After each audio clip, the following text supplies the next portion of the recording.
కొడుకా పోరాట తోవ చూపుతుంది బిడ్డ నావ సాగుతుంది కొడుకా పోరాట తోవ చూపుతుంది బిడ్డ ఓరు సాగుతుంది కొడుకా తెలంగాణ ఓరు సాగుతుంది బిడ్డ ఓరు సాగుతుంది కొడుకా తెలంగాణ ఓరు సాగుతుంది బిడ్డ ఇట్లా తెలంగాణ కోసం పోరాటం సాగుతుందని చెప్పి తండ్రులు బిడ్డలకు చెప్తున్నటువంటి సందేశాలు కూడా ఆనాడు తెలంగాణ 10 జిల్లాలు వినిపించడం జరిగింది. నగరికల్లులో 2006 అనుకుంటా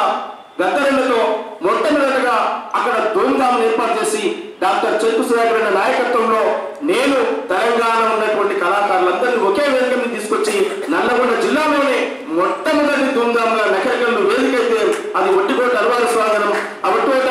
అల్వారు స్వామి ప్రాంగణంగా దానికి నామకరణం చేసి వేలాది మందిగా నగరికల్లు ధూమ్ధామై ఆ త్యాగాలు చేసినటువంటి పరిస్థితి ఆ నగరికల్లో సుధాకర్ అన్న కానీ ఆ వేదిక కానీ మాకు కానీ ఆ త్యాగంతో వచ్చినటువంటి అనేక సాహిత్యాన్ని అందుకొని మరి ఆనాడు ముందుకు ప్రజా ఉద్యమాల్లో ఉన్నటువంటి పరిస్థితిలో అనేక పాటలు రాయడం జరిగింది.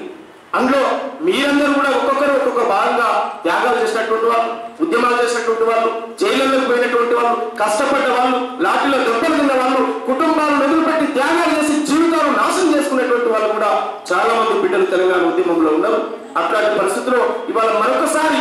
కష్టము సుఖము దుఃఖము కన్నీళ్లను ఒకసారి వడబోసుకుందాం, ఒకసారి కలబోసుకుందాం. ద్రోహులెవరు, ఉద్యమ ద్రోహులెవరు, తెలంగాణకు బుద్ధిజీవులెవరు, మిత్రులెవరు, ద్రోహులెవరు, తెలంగాణకు నాశనం చేసిందెవరు, తెలంగాణను నిలబెట్టుకున్నదెవరు, తెలంగాణ కోసం ప్రాణ త్యాగం చేసిందెవరు, తెలంగాణ కోసం పదవులు అనుభవిస్తున్నదెవరు, తెలంగాణలో ఇవాళ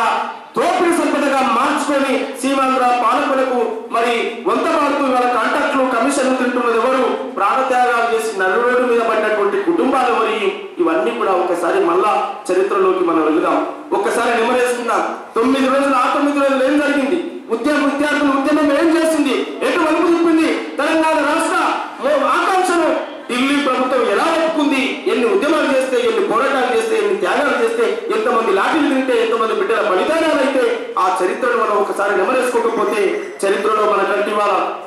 రేపు తెలంగాణకు గాంధీలు కూడా పుట్టుకొచ్చినటువంటి వాళ్ళు ఉండరు, తెలంగాణకు మేమే గాంధీలు అని చెప్పుకునేటువంటి వాళ్ళు ఉండరు, తెలంగాణకు మేమే దాన్ని ఏమంటారు ఇంకా ఇంకా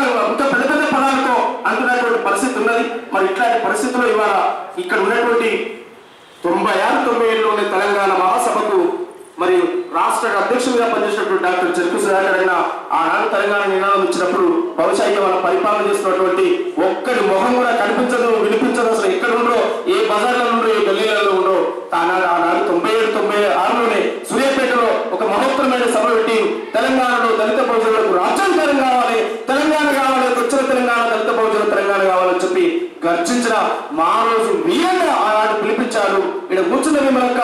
మహాసభ ఐక్యవేదికలతో 96-97లోనే ప్రజా తెలంగాణ కావాలి, ప్రజాస్వామిక తెలంగాణ కావాలని చెప్పి మరి జనసభలు మహాసభలు ఐక్యవేదికలు పనిచేసినటువంటి కాలంలో ఆ ఉద్యమ నేపథ్యం నుంచి వచ్చినటువంటి పరిస్థితిలో ఇవాళ